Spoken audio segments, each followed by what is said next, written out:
matter of fact, we're going to read a story for Wintertime. Wintertime is here. Today's story is going to be Cold Feet.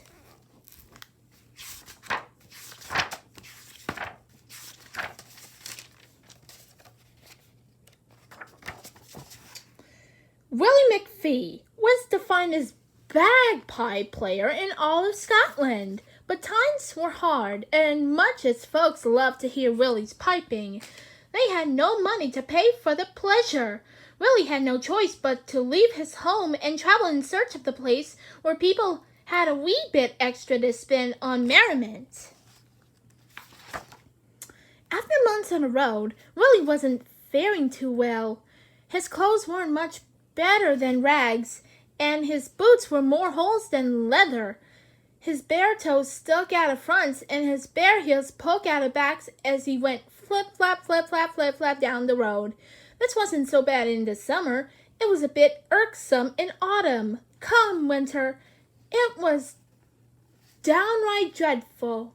As the weather grew colder and the snow drifted deeper, things got worse and worse for poor Willie. One evening he found himself in the woods as darkness came on. It was as cold, wet, and miserable at night as you're ever likely to see.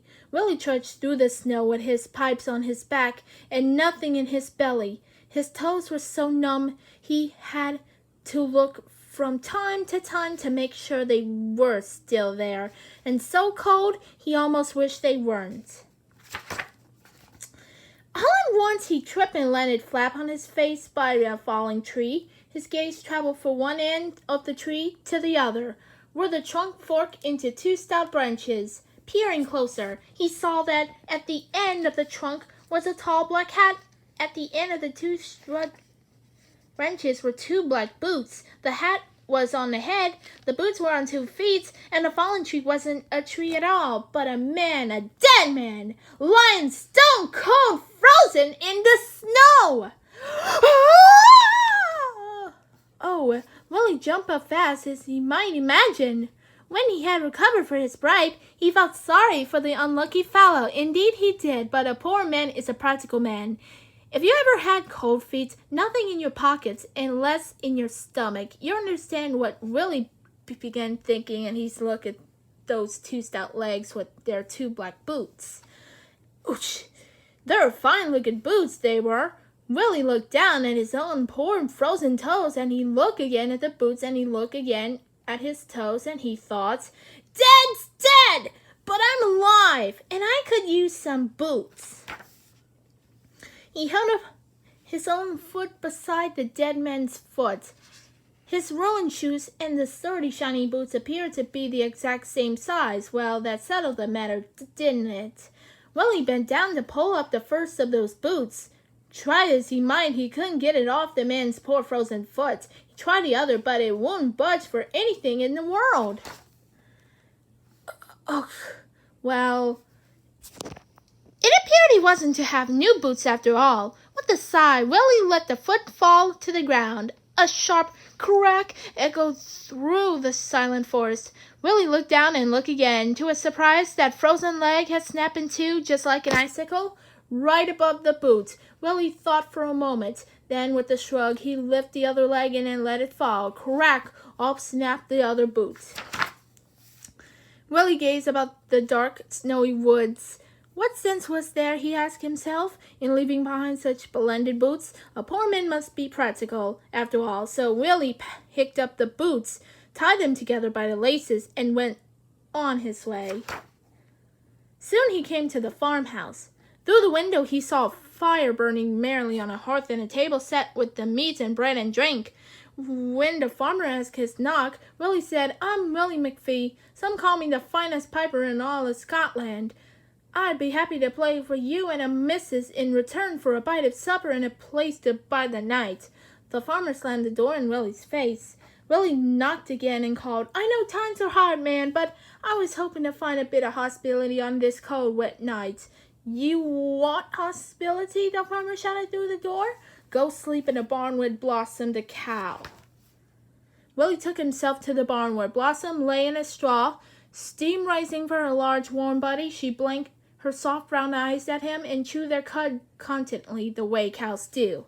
Thought Willie, "'twill be sure a sight better than sleeping in the snow, and besides I'll pass the night in company that smelled worse." He slipped the boots beneath the cow's body, curled up beside her, and slept like a dead man himself. Willie awoke before dawn. Reaching under Blossom, he took one of the boots, grabbed hold of the ankle inside, and pulled. What luck! The stiff frozen foot had thawed during the night. Out it slid, and the other as well. When Willie tried on the boots, why, they fit as if made just for him. He was about to be on his way where he had an idea to play a wee trick on the farmer, who had been so stinging with his hospitality. If the boots fit me, Willie thought, then it stands to reason my own shoes will fit these feet. And sure enough they did. Willie took one of the feet, wearing his old rag shoe, and laid in the straw beside Blossom. The other he put between Blossom's lips, where it stayed as she continued chewing her cud. Quite pleased with the effect, Willie hid himself behind a hay bale and waited. Before long the farmer's wife came with his ladder and his pail and milked the cow. She took one look at the scene before her and screeched, "Husband, come quickly! The cow is eating the piper!" The farmer rushed into the barn. He was somewhat taken aback to see the gentle Blossom chewing on a piper's foot. But the farmer was a practical man. If you ever discover your cow eating a guest in a barn, you'll understand what he was thinking as he looked at these feet. He went right out and dug wee small 2-foot grave and buried them. The farmer and his wife returned to the house.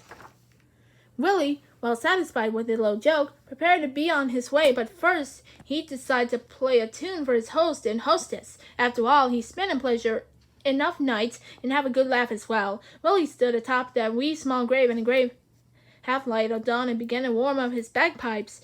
As the pipes filled, their eerie wails whipped across the barnyard. Hearing them, the farmer ran to the window, peering out, and gasped. "By the saints," he cried, "it's the ghost of the piper, standing on his own grave playing the pipes."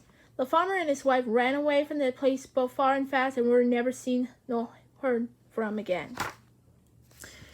As for Willie McPhee, he let himself into the house, ate some meat and bread, and spent a happy day beside the fire. When darkness fell, they came a-knocking at the door.